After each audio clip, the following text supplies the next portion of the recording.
Good morning, students. How are you? Hope all of you are fine at your home and keeping yourself and your family healthy, fit, and fine. Today's topic is one word substitution. That is in English grammar. Bacha. One word substitution means when you use a single word for a group of words. When you use a single word for a group of words, that is one word substitution. Let's read it out and find out what are these.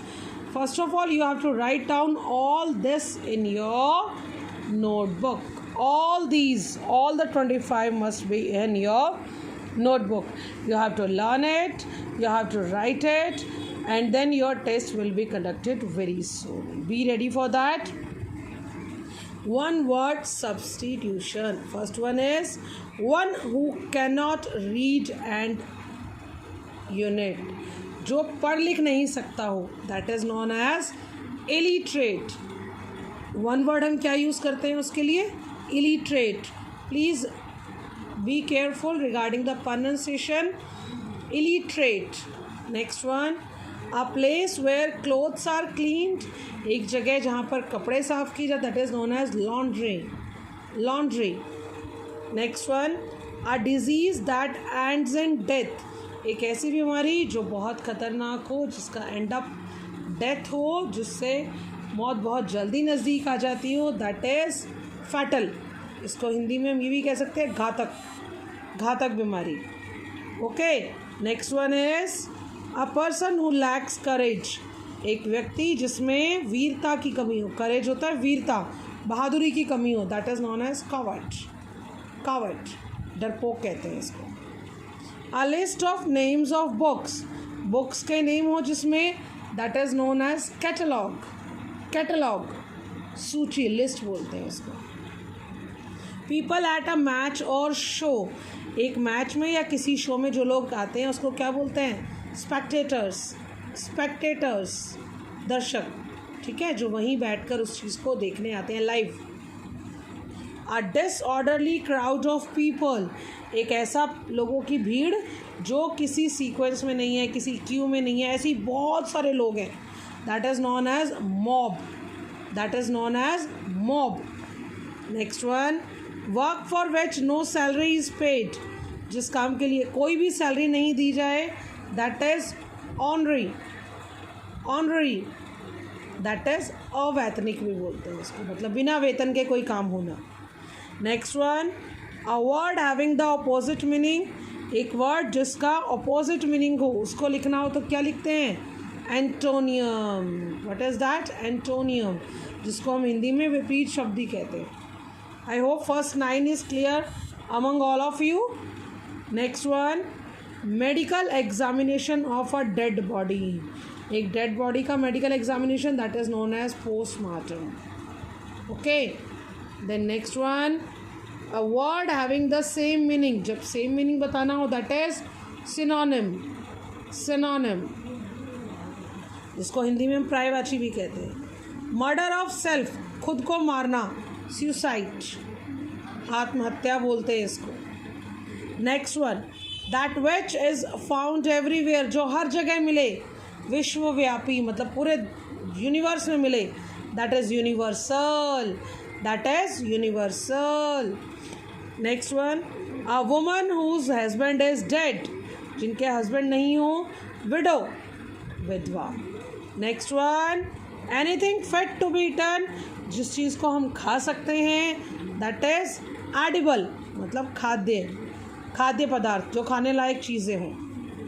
A person appointed by 2 parties to solve a dispute. 2 लोगों का झगड़ा हो आपस में, वो किसी एक third person को बोले हमारा झगड़ा सुलझा दो, that is known as arbitrator. जिसको आप हिंदी में न्यायकर्ता भी कह सकते हैं, पंच भी कह सकते हैं, कि आपने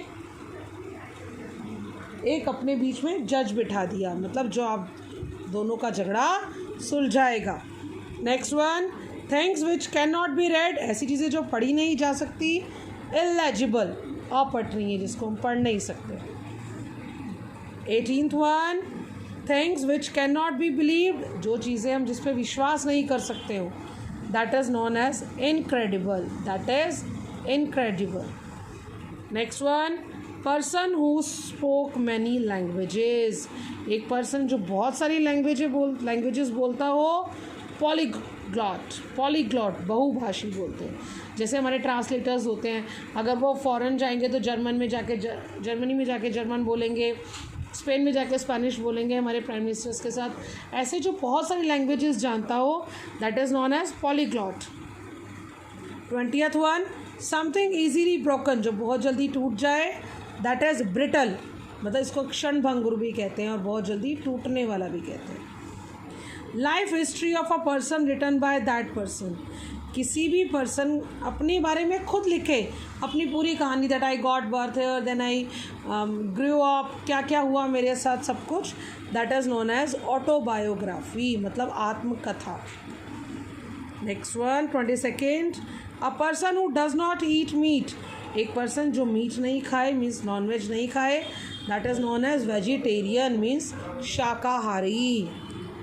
23rd, a person who eats meat, जो मीट खाए, that is known as non vegetarian, मांसाहारी. 24th, a place where one lives permanently. एक जगह जहाँ एक व्यक्ति परमानेंटली रहता हूँ, कहते हैं ना परमानेंट एड्रेस क्या है आपका, दैट इज़ डोमिसाइल. मतलब इसको हिंदी में हम आवास भी कहते हैं, निवास स्थान भी कहते हैं. 25th, a book that contains information on various subjects. एक बुक जिसमें बहुत सारी चीज़ों के बारे में नॉलेज हो, दैट इज़ एनसाइक्लोपीडिया. जिसको ज्ञान कोश भी कहते हैं, विश्व कोश भी कहते हैं. मतलब जिसमें एटलीस्ट मान लो फॉर एग्जांपल मैंने प्लांट्स के बारे में जाना, फिर प्लैनेट्स के बारे में जानना चाहती हूँ, अगर उसमें उस टॉपिक के बारे में नहीं भी होगा तो उसमें ये मेंशन होगा कि ये आपको किस बुक में और कहाँ पे मिलेगा. Okay, I hope all these are clear to you. You will not think that this is available in my grammar book, so I will not write it. All of you have to write it. आप इसको लिखेंगे अपनी notebook में और learn भी करेंगे, तभी आपको राइटिंग प्रैक्टिस बनी रहेगी बेटा, एंड दैट इज़ मस्ट है. आज के टाइम में वो बहुत ज़रूरी है. होप आप ये सब काम टाइम पे कर लेंगे, and on next day we will meet soon. जल्दी मिलते हैं हम, and we will do for next topic. Okay beta, enjoy your day and keep yourself healthy, fit and fine. Bye bye.